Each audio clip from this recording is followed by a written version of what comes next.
The Bible tells us about a man named Daniel. He and his 3 friends lived in Israel and all had great lives. In fact, they lived in the palace, and they were strong, handsome, and intelligent. But one day, the Babylonian army attacked Israel and carried Daniel and his friends off to be servants to the Babylonian king. There in Babylon, they would be taught the ways and the customs of the Babylonians. But there was a problem.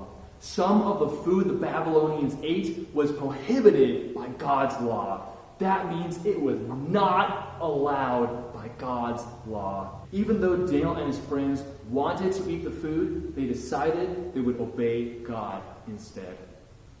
Daniel spoke with their teacher. He explained that they would not eat the food prohibited by God's law.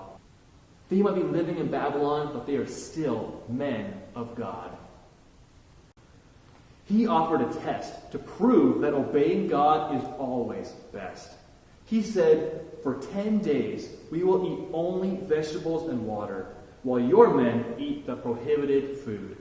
At the end of the test, you will see why it is best to obey God." And for 10 days, that's exactly what they did. They stayed away from the prohibited food, ate only vegetables, and drank only water. At the end of the 10 days, Daniel and his crew looked happier and healthier than the men who had eaten the prohibited food. They had demonstrated that obeying God is always the best thing to do.